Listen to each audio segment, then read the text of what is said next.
Hello everyone, this is Mr. Informal with another Dragon Ball Super content. Let's talk about the big thing in this tournament. 45-minute rule.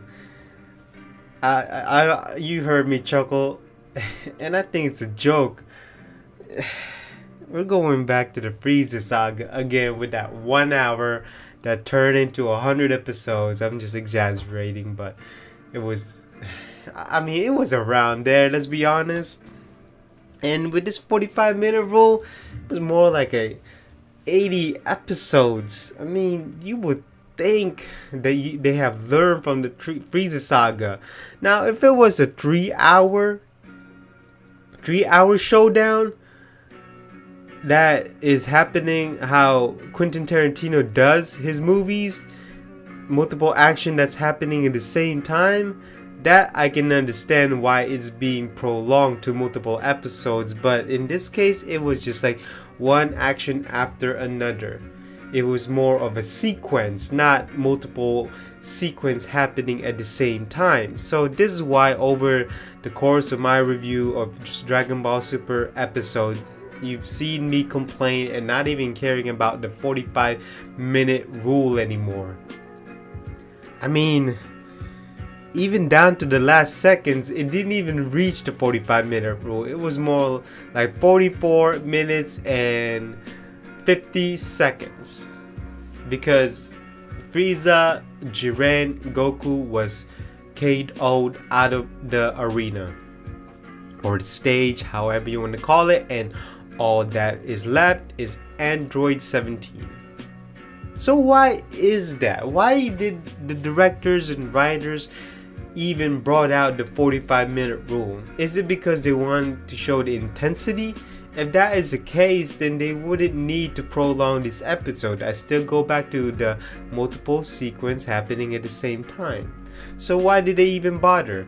Well, I could probably take a guess. That way no one is just standing by and just let one battle after another.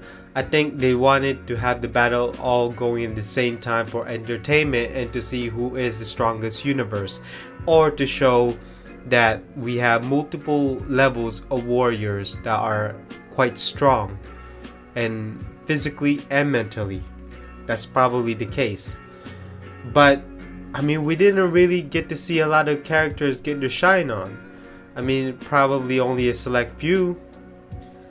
So that is what I mean, is that do you even care about the 45-minute rule when you were watching the tournament?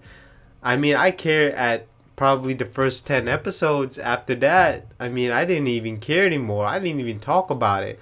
I mention it from time to time, but it wasn't really a factor anymore. The narrator always keeps saying, oh, there's 3 minutes left, 2 minutes left. It's like, really? 1 minute is a 30-minute episode? I guess you can say that was a space-time void, that time didn't matter. But if it didn't matter, then why did they even bring or mention the time? I still don't get it to this day. Can we just...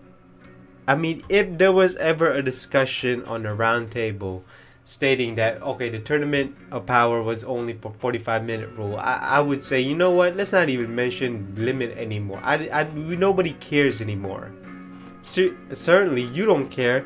When you were watching this episode, you were watching about the moments, the emotions, the sequence, the action, the transformation, the thrills, the moment of sequence that thrill us is what we care about.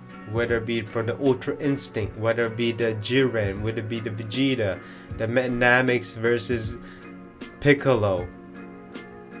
Gohan especially didn't even go all out in that 45-minute rule. So in the future tournaments, I really do not want to see any 45-minute rule. You know what? Let's just do what Cell did. Whoever want to get in the line, want to get beat up, come into the ring. Like Ric Flair said, to be the man, you got to beat the man. Woo! So in any case, the 45-minute rule, I mean, they should have never mentioned that. They should have never made that rule at all. They should have made it a 3-hour rule for the sake of actually making it 3 hours. And so, let me know what you think of that 45-minute rule. I will see you in the next Dragon Ball Super content. Bye bye.